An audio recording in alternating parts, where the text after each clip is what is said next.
Hey everyone, let's have a look what we have inside the box of Ingenious Extreme by, of course, the doctor himself.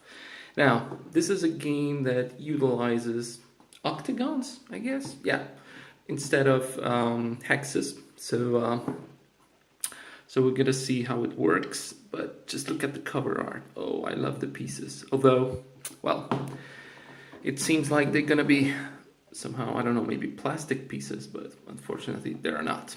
But, well, this seems to be a Polish version of the game. As you can see, this is actually a rulebook in Polish, along with the Polish publisher, Bard, or in Polish it's Bart, actually. And then we have the rulebook in English, so that's the board, and some rules. Yeah. 8 directions, that's fine. Yeah. Now, here's the board. It looks like so. And as you probably notice, as you all notice, there are some squares there, but they also count. I'm gonna show you in a second. Now, they gave up on putting some holes or pegs in the board. Instead of that, we have racks for the tiles. That's really good. But first things first, the board. Yeah, I'm gonna show you in a second. And the tiles. They look like so, but they're not plastic. They're just cardboard. Oh, I just thought, based on the cover art. Look at these. You cannot compare these two. High expectations. Reality. Okay. Player boards. We get 8 colors, so we are playing up to 13 points. I think that's fair. And I played this game a couple of times, and it actually works. So it's not a huge possibility to have all the 13s like you can have in a regular game up to the 18. In this game, I think it's a little bit more tight because you try to keep score of all 8 colors. You cannot leave just 1 or 2. Of course, it should be more likely to have less points, at least 1 color, so does have your opponent. But well, nevertheless, I think that people just try to keep score of all of them equally. So you get to, for example, 8, 9, maybe 10, and that's fine as well. So we have also for 4 players. Some cubes to mark the points. However, now, would you guess that this one is actually brown based on the background color? The symbol okay, but it's the background for the brown is kind of not really that brown, I think. But just my thought. This is a perfect Chinese plastic, but it's okay. Well, it's better than the holes in the board. All right. Okay, so that's it for the unboxing. Let's take a look how it works here. Now, my biggest complaint, of course, the tiles, yeah. But just take a look at this. I think that you're gonna play and score, and you know how to do that. Then you have like 8 directions. The octagons that are touching the one that you already played, but also these, across these squares. So you're gonna score points here, but also here like this.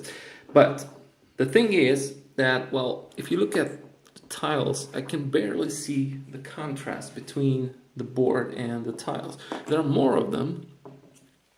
Sometimes it's really hard, to me at least, to see, at first glance, where can I put a tile, because you cannot place tiles like this, because they do not match. They need to go pretty much like squares, right?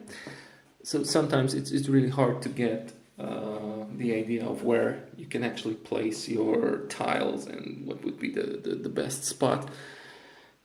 But still, well, I think it works, although a little bit more contrast here would be just perfect. The rules are exactly the same. You play on the like a whitish shade when you play with 2 players, on this gray shade, light gray when you play with 3 players, and using the dark shade areas when you play the 4-player game. And all the rules are perfectly the same. The player with the highest, lowest score is the winner. So if you happen to have, for example, 12 points or even 13 on 7 colors, but only 1, 0, 2 on one of the colors, and then your opponent's gonna score, for example, 5 points on all the colors, then you lose, no matter how many points you scored on the on, let's say, the colors that you have the most points, because only the lowest value is the one that you count when it comes to the results.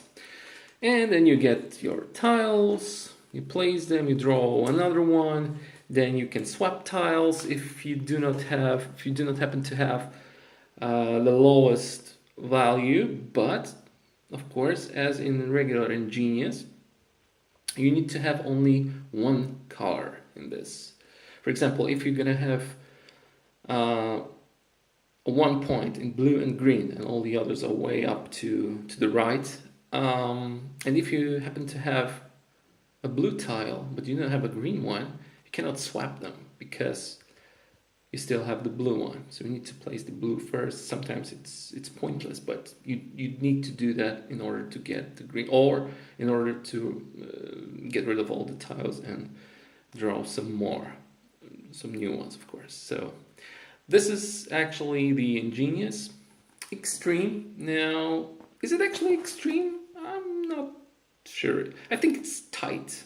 It's really tight when it comes to the points, because you want to score on all of them equally, and you have more possibilities of getting the tiles with different colors, or the colors that you do not really want, or you do not want to play them in order not to help your opponents. So I think it's more about choosing different colors and playing them in different configurations just to get some equal amount of points, and it's really hard to get up to the 13 even in 5 or 6 colors. So because you need to pay attention to all of the colors, and you need to play at least 1 or 2 tiles for every single color. So you do not try to score really high on certain ones, even if you know that you're gonna get a certain another placement, free placement in the same round, but the same turn actually. But still, well, yeah. So I think it's not that extreme, but it's a little bit more tight. So if you like this kind of a game, then I do recommend this one upon the regular one. Although it's easier to play with hexes, because all the tiles then fit perfectly one next to another, and here you have just these gray squares that you need to pay attention to. So that's Ingenious Extreme by the Doctor himself, and well, have fun with the cubes and all the other stuff. Take care.